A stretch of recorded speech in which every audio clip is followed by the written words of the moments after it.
And welcome to another amazing episode of Fresh Brewed Politics. I'm your host, Andrew Cooperrider. Please hit that share button for us, and we will be getting into it today. We'll be covering the Cuban Uprising, talk about what's going on there a little bit.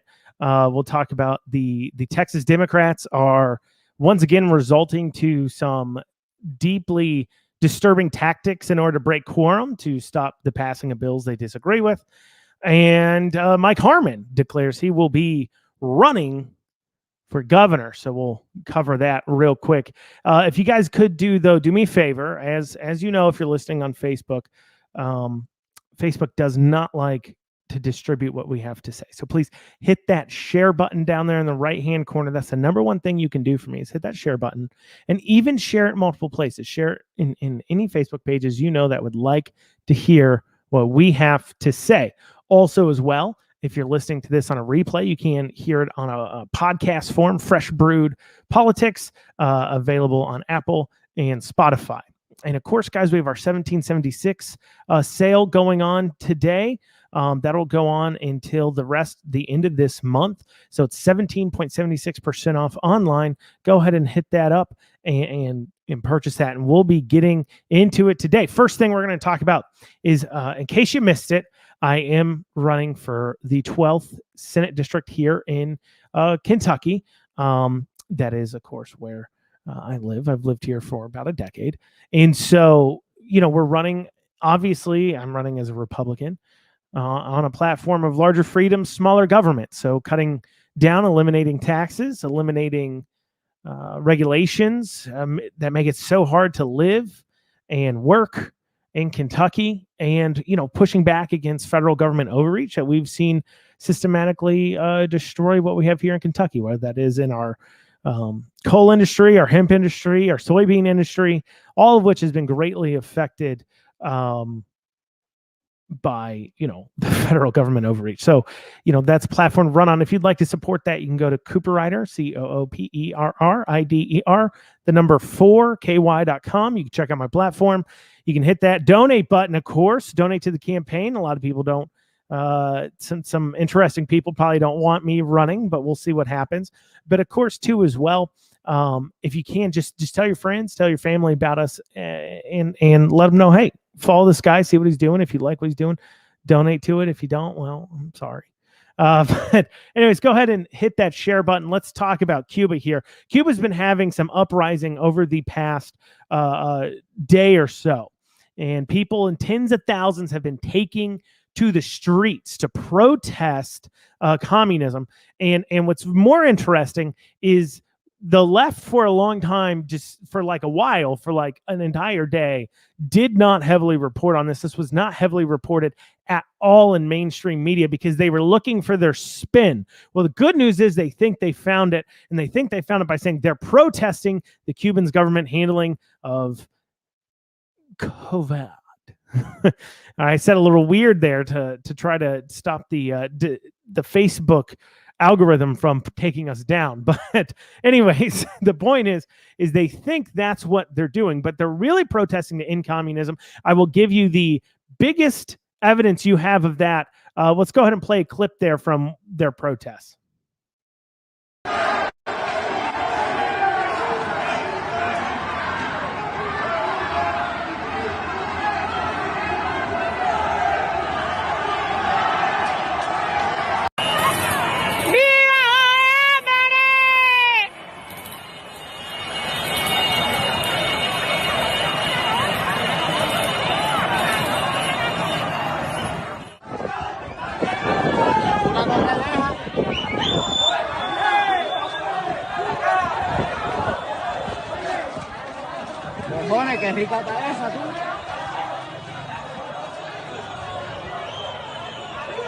As you can see, you've got thousands there gathering in the streets, all protesting to end communism. And they're not saying, they're saying a mix of things, but one of the common things they're saying is Libertad, which is Hispanic for liberty. And so that's what they're chanting. But of course, the left can't have that happen. See, if it comes out they're protesting communism, that means it takes communist ideas that are here in America will take a big hit. These ideas that the left has been pushing towards, or at least the most extremist left. I don't believe a lot of people actually end up dealing with, when it comes down to it, they're dealing with what's called a mix of a lot of people on the left, Democrats, right? I don't think in their mind they see it necessarily as they're supporting communism. Now, the farthest extremist left clearly know what they're doing. I think the most large amount of them have no clue what exactly they need to do. All they know is they see people hurting and they think government's the way to fix it. And it's not. And it's clearly not, as we're seeing, because, Cuba's a communist country. Their healthcare, their education. One of the things I remember Bernie Sanders trotting out about Cuba was their extremely high literacy rates, because they have like 100% literacy rate because they can all read. And that was one of, Bernie Sanders' giant success of communism, that he would come out. And also they talked about communistic medicine. Well, Cuba has communistic medicine. Now these people are marching, and the spin city, the words we're seeing out of people like Joe Biden, and of course we're seeing from the left as far as it goes, is this whole spin of saying, oh, they're protesting for the poke there, and once again using different terms to try to beat the algorithms, but they're upset that the rates and the amount that they're getting out that medicine there is their main issue, ignoring the fact that the food issues and the socialized medicine issues of Cuba have been going on for years, because of course they can't have it just be about, hey, they're pushing back on communism. They need it to be a commentary. They need the storyline to be they're fighting to get their poke in. You need to go get poked and you're not doing it. And these people are literally overthrowing their government for it. You need to go get it. And that is the line they're looking for, because they don't want to admit to what is the case, in fact, which is, quite frankly, is it's a failure of communism. And because, of course, the story here to all of America is that communism doesn't work. It always seems to end this way. Am I wrong? Has we ever seen communism not end with people in the streets hungry, people in the streets not getting the care that they were promised? See, they're promised, if you just give up your freedom, right? If you just give up a little bit of your freedom, we'll give you everything. Ignoring completely how, when we give up our freedoms for this control, we're giving it up to central planning. I encourage a lot of people to read Hayek, Road to Serfdom. And if you haven't, it's one of those classical economics books. And in it, he talks about the problems with central planning and the problems that communism has. See, communism works in a vacuum devoid of humans and human behavior. See, if you took human behavior out of it and it was in a vacuum, communism sounds great. That's what's so alluring about it. But see, the reason why communism fails and the reason why capitalism succeeds is because communism relies on there being a couple of people. They're just really good people that will take care of everything.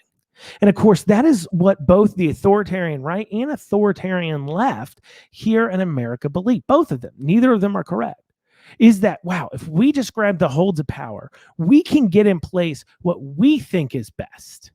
What we think is best. But of course, that's never how it works out, because somebody else can always take control. Authoritarianism is authoritarianism, whether you like it or not. Whether you like what that authoritarian is doing or not, it is authoritarianism. Here's the deal. Okay?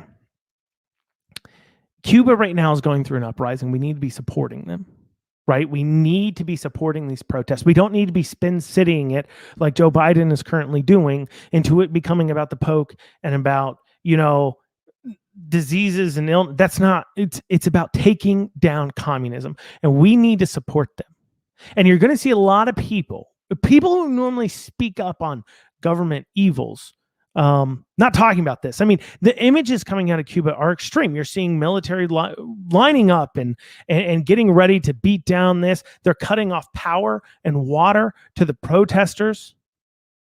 Right. And as people are watching this too, they say, hey, at least it's not happening here in America. Guys, I'm here to tell you, cutting off power and water happened to business owners during this last shutdowns and mandates. The government would come into restaurants that were standing up, and they would start cutting their power and their water. These people who were civilly disobedient were protesting. What the government was doing right here in America, they're cutting off power and water. That's the same thing Cuba is doing to its protesters right now. So I think not only should we be supporting Cubans in their uprising, and of course, too, as well, this is a country very close to America. Not only does it open up tons of tourism and economic opportunity for us as a country, as individuals in this country, as well as the people of Cuba to have economic opportunity to trade and not having the embargoes and things like that have plagued them. You know, if you go to Cuba, a lot of time, a lot of the cars are all from like the 50s, 60s, 70s, and they do the best they can to just keep them going because they don't import cars.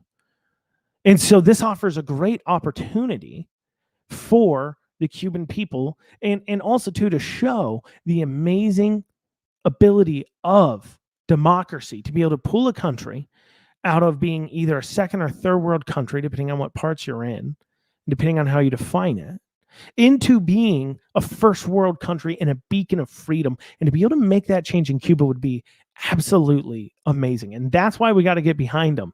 And so, you know, I know that there's been some talk here. I've been talking to a few people who immigrated from Cuba. You know, if you guys remember, there was one of the members of the Kentucky Restaurant Rescue Coalition that helped open up Kentucky to indoor dining, was from Cuba and had been arrested 3 times for selling sandwiches, and was frightened over the idea that they're going to be having to deal with that now. You know, I've been speaking with him and speaking with a few others about getting some rallies set up maybe in Louisville for the Cuban people here in America to show support and help lobby and get the government to make sure of America to at least get out of the way. You know, don't let them choose their own freedoms. And I saw somebody commenting online too, like, oh, they need a leader to stand up. No, I encourage you guys. I'm a nerd. So way back, like, when I was like 12 or 13, I read a book all about Fidel Castro's rise to power. And the problem is when you believe one person be your savior, not only does that give you a head that you can chop off to end a movement, but also as well, it almost always ends in totalitarianism. So we can't look for one person to lead and to help there. We need to be saying the people need to come together. They need to get a democracy in place, and that needs to be how it happens. So don't pay attention. The media is trying to spin this and making it about just about the poke or anything else. It's not. This is about decades of communism right there in Cuba. All right, here, Texas Democrats fleeing the state. I'll tell you why they're fleeing the state. Please, you know, like I said, hit that share button, share it all over. Let people know we exist. Let people know what we're doing. And let them know what we are working on. But so Texas Democrats are literally fleeing the state in order to break quorum. Okay, so for those who don't know, in Texas, there is, of course, a rule that I believe it is 2/3 of the House needs to be present to make quorum. And so there's 50, I believe, 7 Democrats. And if 51 of them flee the state and leave and refuse to go into the state legislature, that breaks quorum, meaning that nothing can be passed because there's not enough people present. So if anybody hasn't read Robert's Rules of Orders or anything like that, I encourage you to do so. And so in Robert's Rules of Order, it makes clear there has to be an X amount of people present in order to make laws and in order to vote on things. And if there's not enough present, you can't do it. And so they're fleeing the state. Now, why are they fleeing the state? So if you guys remember before, so Texas, much like Kentucky, has a certain amount of time that they have their legislative session. So Kentucky, for an example, has 30 days on odd years and has 60 days on even years that they're in session, and they have to wrap up, I believe, by the end of April. And so that is their time. And if they want to legislate outside of that, they have to call a special session. Well, the Democrats, in order to avoid voting on a voting bill, as well as a couple other bills, I believe one involving even critical race theory, things like that, that they don't like. And because they don't have enough votes to vote them down, but they do have enough votes to vote quorum, on the last day of session, they were pushing this off. The Democrats, or last couple of days, the Democrats got up, they walked out of the chamber, and they wouldn't come back granting them quorum, which meant they weren't able to get past a lot of those things. Well, that left Abbott, the governor of Texas, to call a special session. And he called that special session that is supposed to start here in the next day or two. And that is a 30-day special session in order to get past these things that they walked out on. Well, the Democrats decide they're going to board a plane and go to D.C. Now you say, why are they doing that? Well, because the Speaker of the House of Texas, and I guess the President of the Senate, whoever that is, I know how it works here in Kentucky, don't know there, has the ability to use law enforcement within the state to go and arrest you if you're supposed to be in session and you're not showing up for and you don't have a reason to other than to deny quorum. The Speaker of the House can order law enforcement to come arrest the House reps and bring them into the chambers and then lock the doors to force there to be a quorum because vote has to get done, which is an interesting concept. And some people may say, well, Andrew, I don't like the way that is. But at the same time, I don't see when it comes down to it, I don't see how these people are elected to do a job. And if they're refusing to do that job, and if they're denying the ability of 65% of Texans to have their vote because they're unwilling to allow it to occur, 63%, I think, of Texans to have their vote because they're unwilling to let it happen, and they're going to do it just by not even showing up. There's a reason why that rule exists. It's because you can't be beholden necessarily to a very small minority radical group. That's what they are. They're radicals. I mean, it is a radical idea that you have lawmakers fleeing a state in order to avoid to vote on something because they just don't want it to happen and they have nothing else that they can do about it. That's insane. I mean, think about that for a second. If there's a piece of legislation that obviously the representatives, right, and it's not unconstitutional, because if it was truly unconstitutional, these reps could turn around and take this to the Supreme Court, the state courts, or what have you, to hear these bills. But it's not unconstitutional. Remember, guys, there is a way, if a law is unconstitutional, for it to be fought. Right? So it's not just simply they say it's unconstitutional, we're protecting the Constitution. There's a process to do that. They're not even letting the courts hear it because they're not unconstitutional and they know that. They just want the vote to not happen. So what are they doing? So they're getting on a plane and they're taking off to D.C. And they're saying, and they're going to go to D.C. for an undetermined amount of time and supposedly try to lobby the national government to go ahead and get this law passed to block the ability for Texans to pass this voting law. And this just goes to show you what's really going on here, right? So what's going on here as far as, these voting laws go and everything else, like in these various states, what's the real issue here? Because these voting laws, the way we voted, many a time these voting laws are expanding out the way it used to be pre-Panny. I mean, that's what I'm going to call it from now on, because once again, Facebook algorithm. So pre-Panny, there's a way we voted. And then Panny happened. And if I encourage you to read the Time article, the 2020, the Look into the Secret Shadow Campaign to Save the 2020 Election. It's a Time article. I believe that's what it's called. I encourage you to check that out because it goes into this, where you had people like Mark Zuckerberg donating $300 million to help fund and get changed state voting laws or state rules for voting in order to make it better, considering we're in a Panny and people weren't going to come out to vote. And the left was concerned that people wouldn't come out to vote for them because their people would be afraid and in their homes. But what they also discovered is, of course, the easier it is to vote, the easier it is to get more votes in for people who are, quote unquote, I don't want to call them uninformed, but that's kind of what it is. People that vote with a lot of emotion. And the reason why is because this is what happens. You send out a mail-in ballot to everybody in the state, and you drop boxes and everything else. And if you're able to just fill out that ballot, I'm not even saying it's as evil as me saying, I'm going to fill out that ballot for you, but it's as simple as saying, hey, I'm going to grab these people I live with. I'm going to say, hey, your ballots got sent too. Let me fill those out for you. Good. Okay, sign here. Let's mail these in. And that's obviously a problem. And it's a problem because the entire idea, the reason why you can't, people say all the time, why don't we vote by an app? Well, it ignores the entire reason why the Electoral College exists in the first place as well. It exists for two reasons. It exists not just to ensure, not just for logistical reasons for way back in the day where, we didn't have technology, but also exists to ensure that representation of states is a little more equaled out, not just based upon population, because of course you don't know what this person wants and vice versa. But also as well, it was also put in place, and one of the things our founders were concerned about was uneducated people not knowing and being tricked into who to vote for. I mean, that's why you have things like drinking laws. Where a lot of states, you're not allowed to drink on voting day because they don't want uneducated people or drunks voting, because they don't want people being paid off with alcohol. It's fraud for fraud. That's the problem.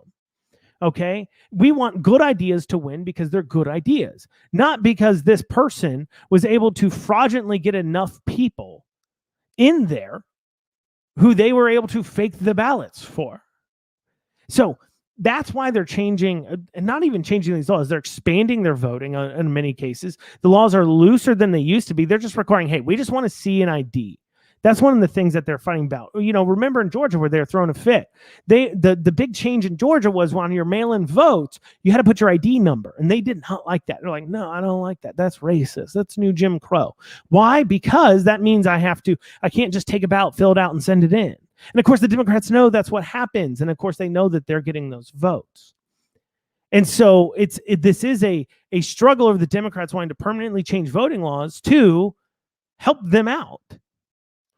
And it's the Republicans simply saying, hey, we're going to make some adjustments for you because we see some ways that, this could be difficult on people, but we're not going to fully just let people willy-nilly just send out ballots to God knows who for them to vote that we can't even verify they can actually vote. And a lot of people sit there and say, oh, because President Trump lost and blah, blah, blah. That's not even it at all. A lot of people don't realize that there's more voting that goes on than just the presidential election, than just the governor, than just the Senate. There's House reps, federal House reps that depend on where you live. And if you've moved out of a district, why do you get to vote in that district? That's part of the reason ID laws are important, to make sure you actually live where you say you do. If you're living in Nicholasville, Kentucky, why should you get to vote in the Lexington City Council races? Or shoot, if you're living in Nicholasville, Kentucky, and you're living in Lexington, Kentucky, which are right next to each other for people not from Kentucky, they actually have different congressmen. One has Brett Guthrie, who just pulled a challenger out of Chris Henning, and the other has Andy Barr. Why would that one represents the other?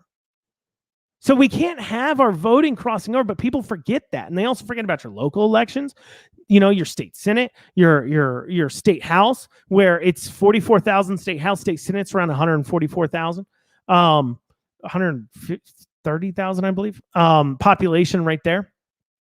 And so that is, people forget that is a thing that people are concerned about. And so, I'm sorry, it's 115,000 for state Senate, my bad. Anyway, so that is the thing. Where you live matters. It matters to your city council race. It matters to who represents you at your city level, too. It matters who represents you in your county magistrates. And those are all important races that people forget because, of course, every year we talk about the presidential race, and we don't actually talk. We don't actually talk about their local races. That's part of the reason why it's so important. Because you know what? Even if you don't believe there's enough fraud to change the presidential election, when you have elections being won and lost by 100 votes, 50 votes, which you have all the time at local levels, that's not a lot of fraud to make a difference, is that? That's not a lot of fraud at all.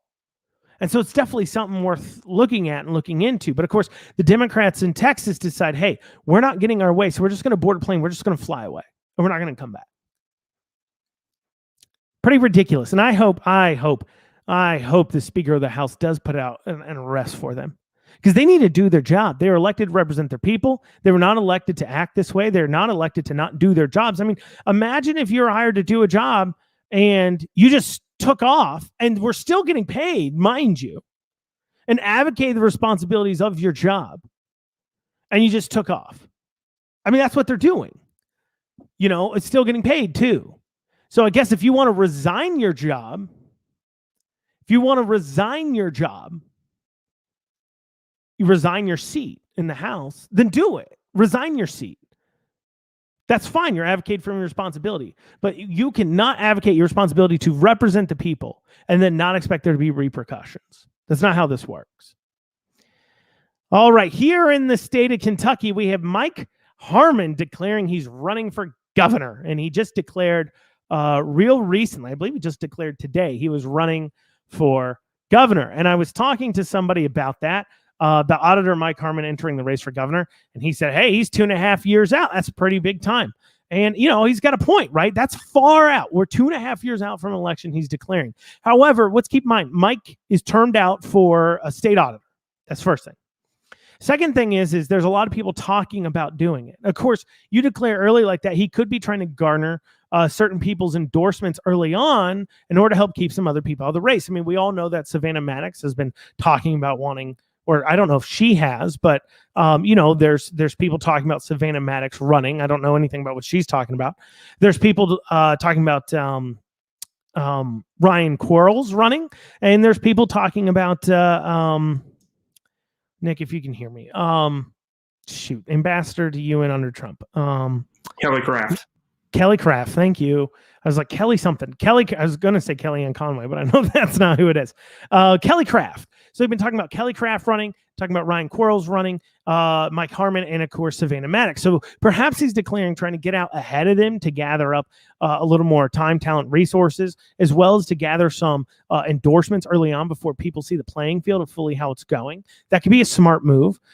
He could also be declaring in order to just kind of get that ball rolling and to be able to pull in those donations a little bit earlier on, because of course, Kelly Craft has some big money. And if he's worried about her running and the amount of money she has, he could be needing to collect a fair amount of money to be able to compete with that as well.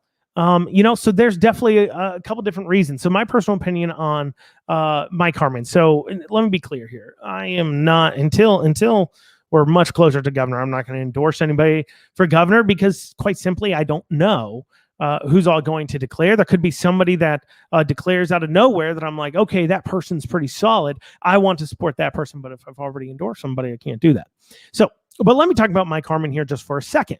Here's what I like about Mike. Mike did, unlike a lot of other constitutional offices, use his position as Kentucky auditor, and he did do a pretty good job of auditing Beshear and looking at what he was doing that was illegal. I mean, he recommended charges for him of how he handled the workers' unemployment, as far as how they had security breaches. They didn't tell anybody out. He's the one who caught them and basically said, hey, I'm going to tell people if you don't.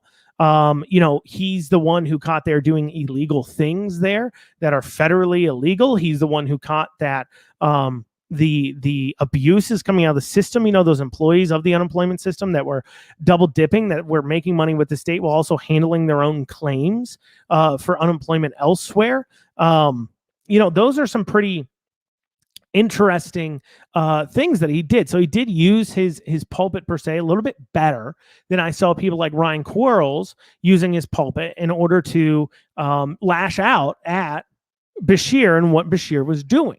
And he provided a lot of ammunition for people like myself to be able to file when we were filing like citizens impeachment. There were some times where we referenced things that Harmon had looked at. So that's a good thing. The other good thing about Harmon is he has a good track record. When he was a House rep, he had pretty good votes. I mean, he was kind of a Liberty guy. On top of that, he's a numbers guy. He understands the numbers. And I feel like personally he would respond a lot better to grassroots efforts than maybe Ryan Quarles or Kelly Craft. And, those are the people we've heavily talked about. Like I said, I know Savannah Maddox is, she's not once again, but I've heard she's running. So, if she's running, that would be an interesting dichotomy between Mike and her. I don't know if they can come together on something or not, perhaps. I don't know.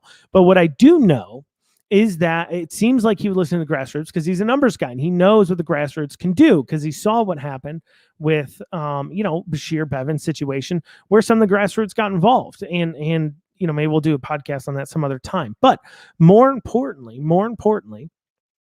he sees that. That's important to him. The other thing I like about him is he seems to have an ability to be, I don't know if I want to call it non-offensive, but he seems like he's a little bit of non-offensive, but offensive at the same time. So he's willing to stand up. It seems like for what he believes in based upon his voting records, based upon what he's done as an auditor, but also at the same time, he himself is a he has strong principles, but he's not offending. What do I mean by that? He seems to have a set of principles and says, I'm not going to give up those. But at the same time, I'm willing to work with and play nice with others because I understand I need their buy-in to get things done, which can be good. But, if people take that too far, it's how you end up compromising away everything you believe in. So it's something to watch out for. The bad things about Harmon is kind of just what I said on the flip side. Is he going to be abrasive enough to make it through a fraught primary and an intense general? I mean, Bashir and him are going to have an intense general. We've all seen it. Bashir's a child and he lashes out at people. We've seen him do it time and time and time again. I mean, his biggest attack on Mike Harmon, whenever Mike Harmon drops his audits, is that, well, this reads like somebody who's running for higher office, because that's just what Bashir does. Anytime somebody drops a suit or something on him, that's what his main attack. Well, they're just trying to do it for political gain. As if, one, Bashir's not doing things for political gain, and two, as if that doesn't mean right is right and wrong is wrong. But so that, there's some concern there. Will he be able to handle that kind of a election run? I don't know. Like I said, I've met him a few times personally. I've met him a couple of times, but I have not really sat down with him and been like, hey, can you take these punches really well? I don't know. But he has run a lot of elections too. Does he have the backing? The financial backing? Are all the major players relying on somebody else, and Mike Harmon's kind of in the middle and he's going to miss out on that financial backing? I don't know. Those are things to watch there as far as it goes. It's going to be interesting, though, to see if anybody else jumps back into the race. Now, for some of you wondering why you've seen a spat of people declaring, like Henning, even myself, the governor, it makes some sense if you pay attention. Now, like I said, auditors kind of, Mike's a little far out, but it makes some sense if you understand when the election campaign finance filing deadlines are. If you know those KREF deadlines and how they work out, it gives you some idea to know. You'll see a spat of people right now. You'll see the spat of people in November, and then you'll see a spat of people right around November, and then you'll see a spat of people right before the deadline, like literally the day of the deadline, declaring they're running for something in order to look like they're coming up from behind. So you'll kind of see that. So keep your eyes on that. Of course, guys, I thank you for joining me. Visit brewedco.com, BREWEDCO.com. We're having that 17.76% off sale. And absolutely check out the campaign, Cooper Rider for KY. I thank you guys for joining us. Please leave us a review if you're on Apple. I thank you. Have a great day.